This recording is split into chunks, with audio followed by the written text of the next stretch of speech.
Hello, and welcome to this episode of the Reset Podcast. I'm your host, Lauren Munoz, CEO of experience agency The Flash. Each week, I bring on someone different from business, entrepreneurship, leadership, you name it, and we hear how they got there, what they're doing now, and where they're going next. And it's always a fascinating conversation. I'm so excited to have Stacy Mayer, who is a leadership coach for executives, on the show today. We're going to have a great conversation about how she kind of navigates this world, especially now that we're in the time of COVID. It's going to be a great conversation. Take a listen. Hey, Stacy. Hey, Laura, how are you?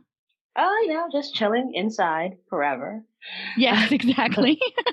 It's so weird. I know you were telling me before that you live in New York. It's got to be very surreal to live in such a gigantic city that's normally so filled with so many people and to be inside by yourself. It's just got to be very surreal.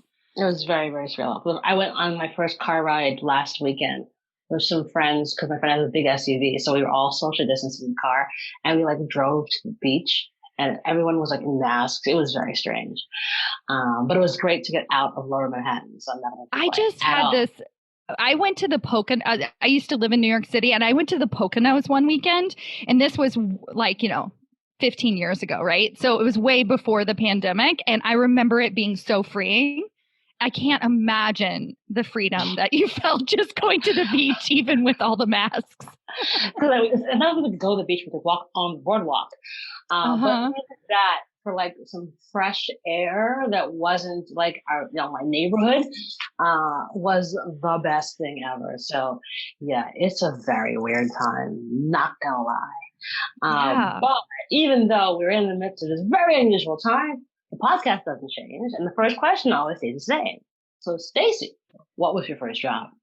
Oh my gosh. So I actually started out as an assistant. So my dad actually owned his own business, heating and air conditioning repair. So around age 11, he started me out working as his secretary. And I would work in his shop and I would answer phones. And I was very organized and really good at it. And at the time, it felt like just something I was supposed to do for my dad.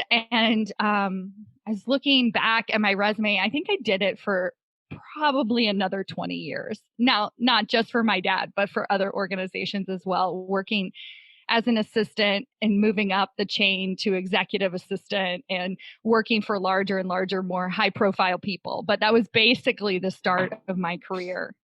Well, that's interesting. So basically where you started helps. Literally, there's a through line to where you are right now.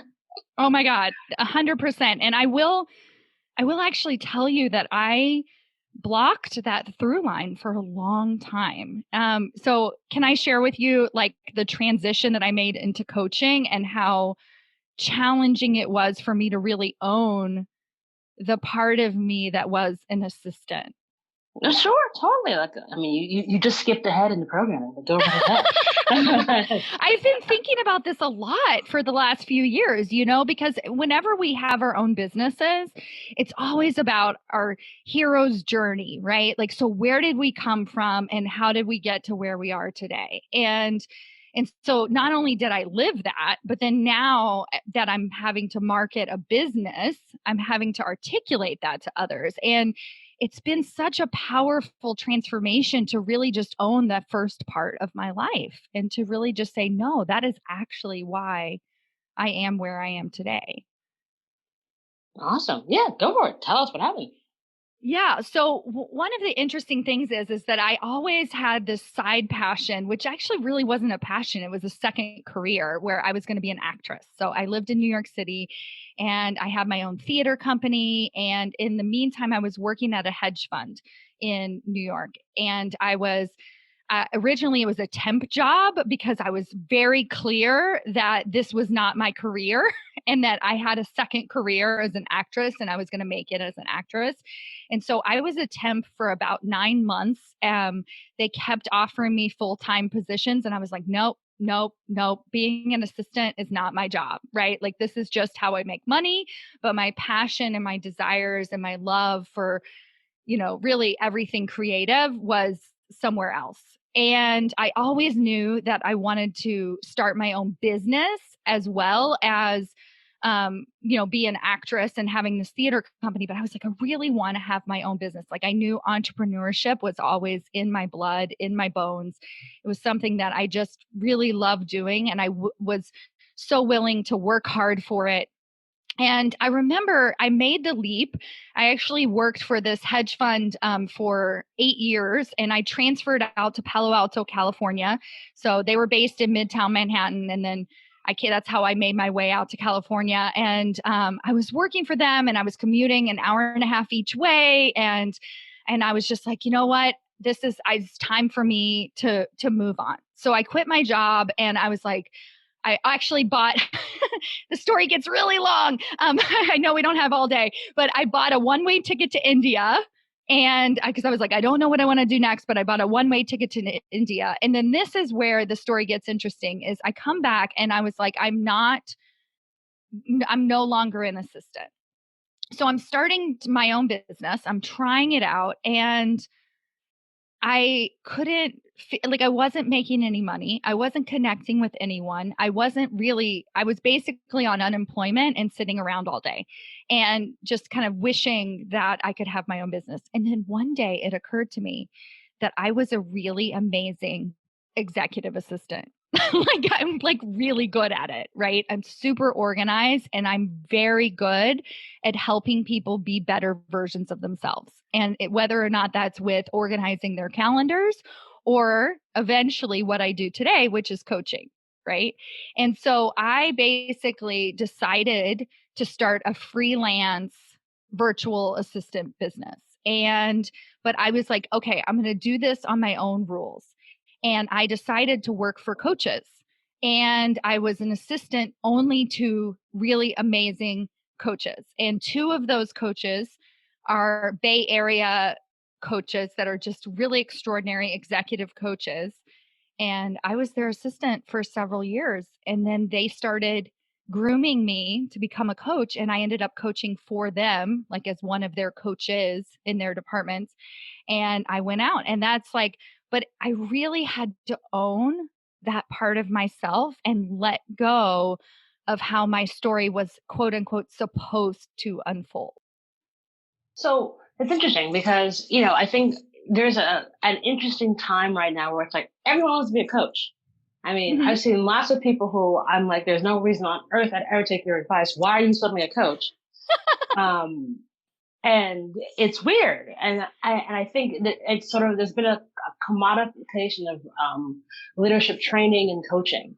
Mm-hmm. And folks, but then again, there are a lot of people who need this because I think the stigma around getting a coach, getting a therapist, talking with a professional, if you're in business, that the scales have come from everyone's eyes in for the last 3 to 4 years.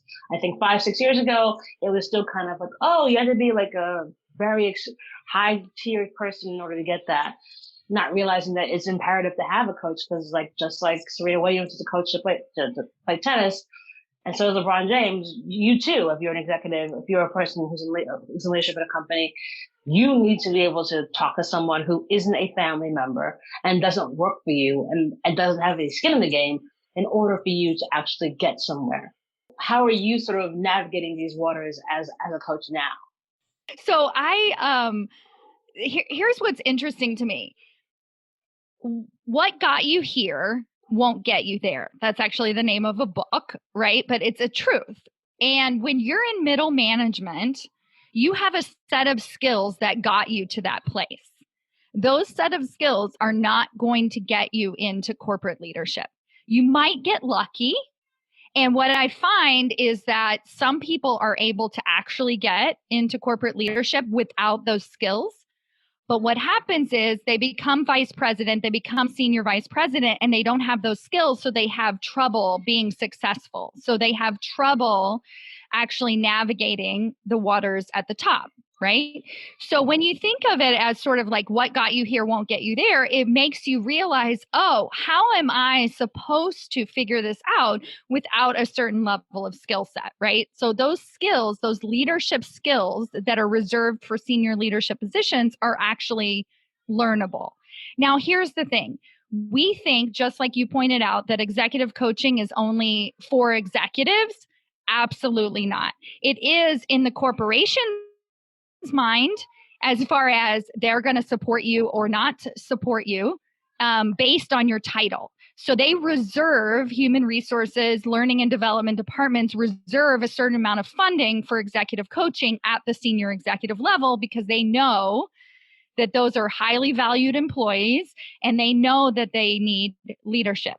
Now, what I do is I bridge that gap. So I go straight to the individual.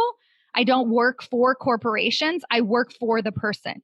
And my goal is only to get them into a senior leadership role and to actually set them up for success once they get there. So I am actually teaching the individual. I don't care that, the company is not paying me, the individual is paying me. So they're investing in their own success and they're able to reap the rewards of that investment, both financially, like through a promotion or a pay increase, but also because they're actually happier at work. They're actually able to make that impact because they're able to let go of some of the skills that they're so attached to in the what got them here, like their expertise, for example. So like a lot of managers in the middle management position are finding themselves on the edge of burnout, relying on their expertise. They're always in the weeds. They don't feel like their work really matters except for whether or not they finish their project on time. Like they actually want to be called in for their ideas. And that's a learnable skill so that you can actually start to think more like a strategic leader. And if you have a coach or somebody who can guide you into that position, then you will automatically be more successful and happier at your job. And so true. It's like you just need the guidance and someone who is a awesome sounding board. So talk about when it doesn't work, when, you have to like either say this client isn't working for me or a client says you're not working for me. Like, how do you sort of break up with a coach? Because I think oftentimes, again, people like don't know what the nomenclature, don't know what the behavior is, and say, and know when to know, or maybe the point when you don't need a coach anymore, or that coach isn't working for you. So one of the things that I feel really confident in, and this has taken a little bit of work, is being able to screen my clients. And I think that, as a coach, it's really important that we transition from just being happy to have our own business and get people to pay us to actually really understanding, is that person somebody that I can truly support and pretty much guarantee my results. Like if I am talking to somebody, they share with me their goals.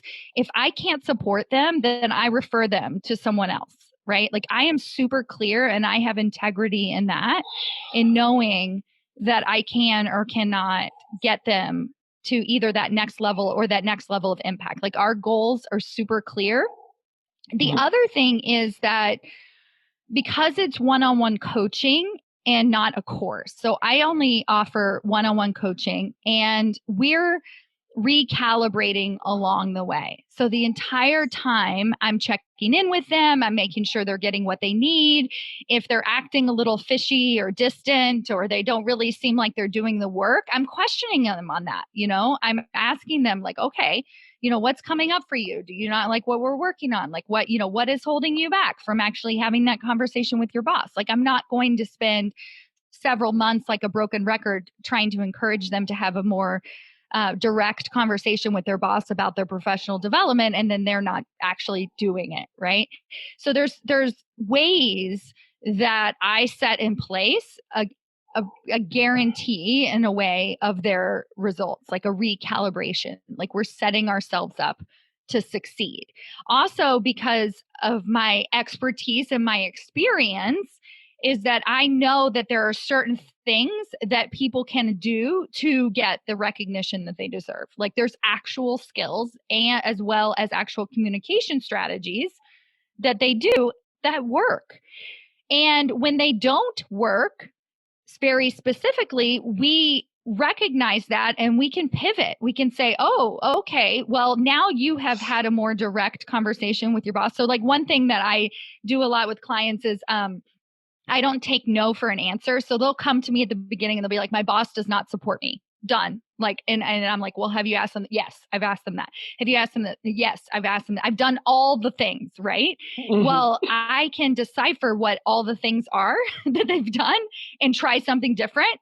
So then once we get to a point where that's not working, then perhaps it's not a cultural fit. Perhaps it's not the place that you really need to be to shine. And so then we start looking at other opportunities, either within your organization or elsewhere, right? But we exhaust all options first.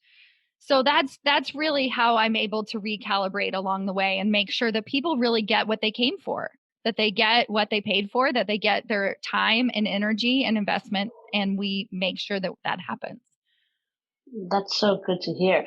And uh, I'm guessing now in our very unusual time of COVID, where everyone's stuck at home and there's a lot of upheaval everywhere you look, how are you sort of guiding your clients in this sort of neck of the woods? Whether it be the fact that like obviously you can't see face to face because you're trapped, but also this in terms of like everyone's having questions about their career right now. So how has that been?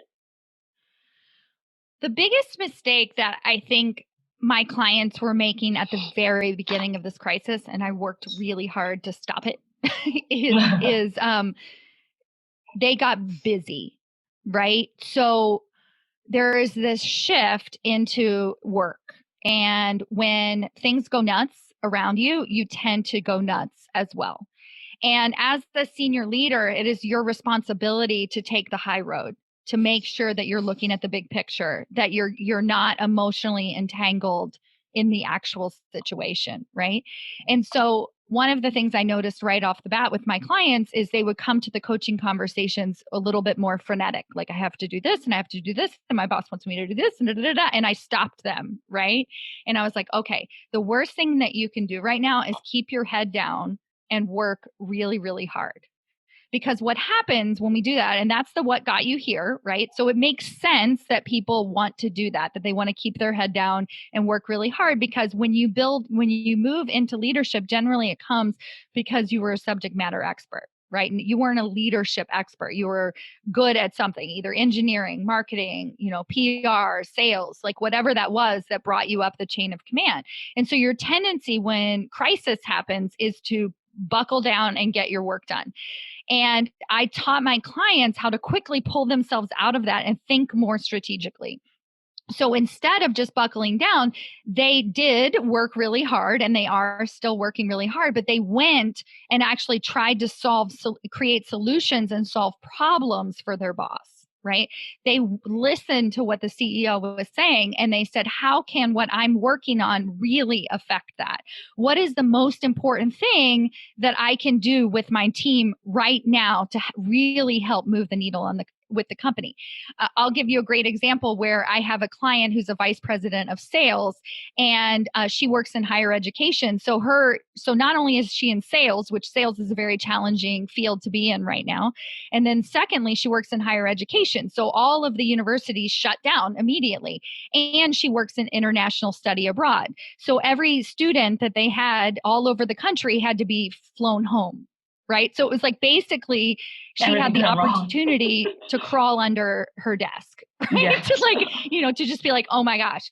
And instead what happened, and actually this is because of her leadership, she anticipated this because she's always involved in the news. So she saw what was happening in China back in February, and she said, oh my gosh, if this happens here, and she had no idea how bad it was going to be, what can we do to actually solve this problem? And she got to work ahead of time and created a 30-day plan for what are we going to do as a sales team. And actually her sales numbers in March, April, and May were higher than any time in her tenure at the company. So they were higher than the previous year, even without the crisis, because she was able to think strategically and really buckle down on the right problems and not just put her head down and do the work. So it's really remarkable what you can do when you get yourself out of the weeds and you really start to think, what is the problem that needs to be solved right now?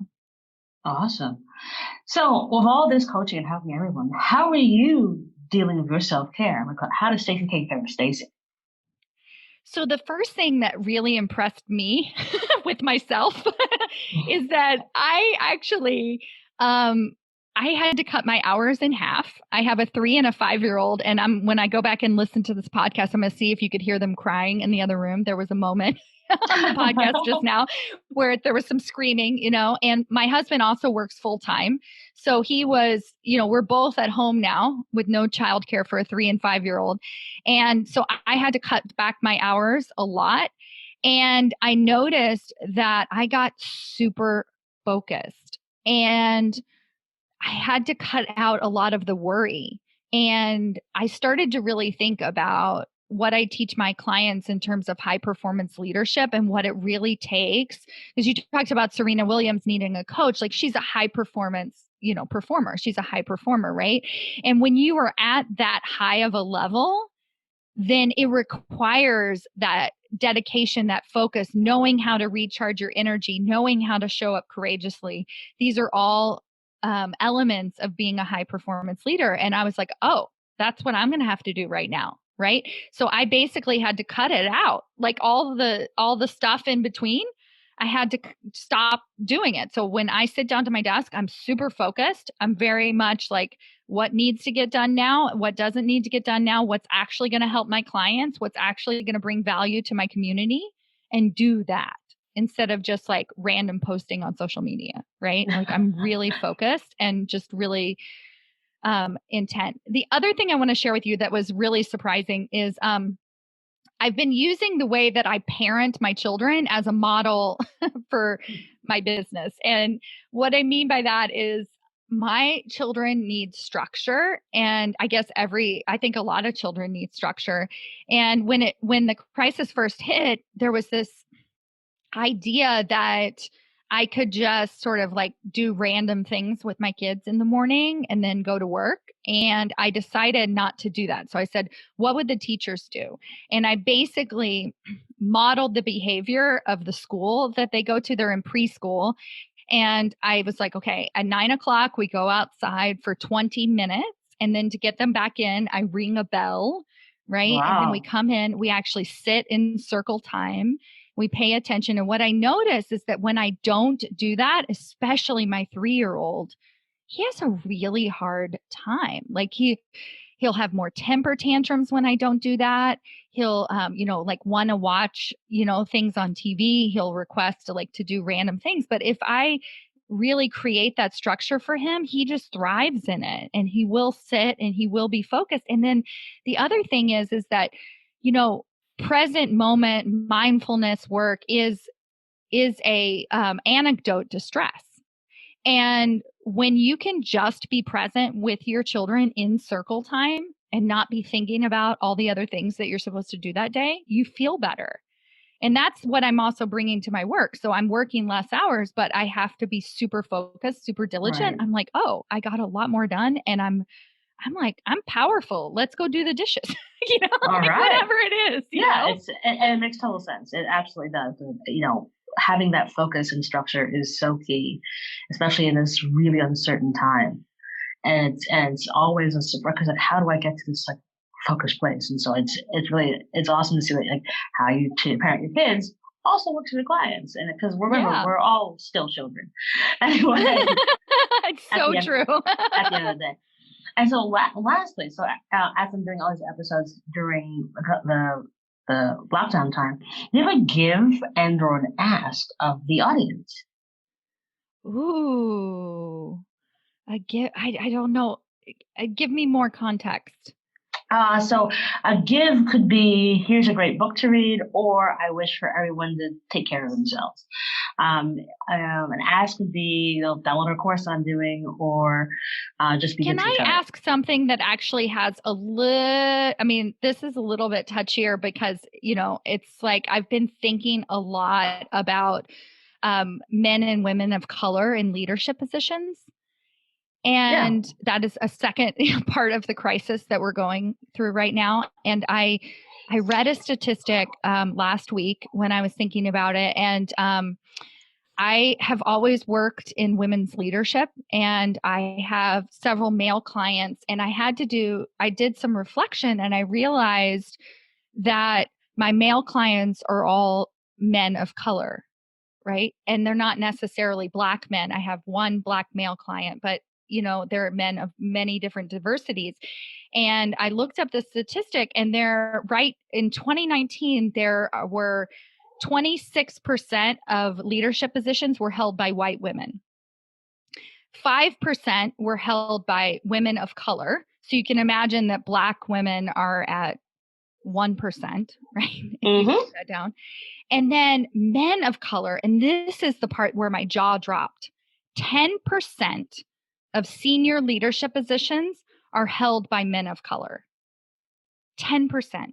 So men and women combined of color hold less than white women in senior leadership positions. Now, white women and women in general have been working really hard for the last 20 years to get a seat at the table. And it's working. We're not there yet, but we're moving the needle. And so my ask would be to recognize and notice that the face and the color of senior leaders is not changing. It's not changing yet. And we are at a really monumental time right now where people are listening, where people are starting the conversations. And so I just want, I was very naive because I live in Silicon Valley, and I have clients that are all of all different racial diversity, and they're amazing, amazing leaders. And I realized even me, I was very naive. I had no idea that the numbers were quite that low. And I was like, oh, this needs to stop. And it starts with not leaving the conversation up to your diversity and inclusion departments. And I am at fault here too. I don't think of myself as a political leader, and it has to stop. I have to step up more. And I think that we need to first notice, and then second, be willing to have the conversations, and then third, listen. Yeah, I would agree with you. What I've been kind of preaching from rooftops is now is a time for especially white people to listen, learn, and then act in meaningful and lasting ways. Mm-hmm. Like, I don't want you to do this stuff now, and then 2 weeks from now, you forget all about it. So tie your actions to some bottom line and some real metrics so that you actually do the work. Because we all know the one color you all see is green. And so if you actually put some real table stakes in here, that's when change starts to happen. So absolutely. I totally agree with you.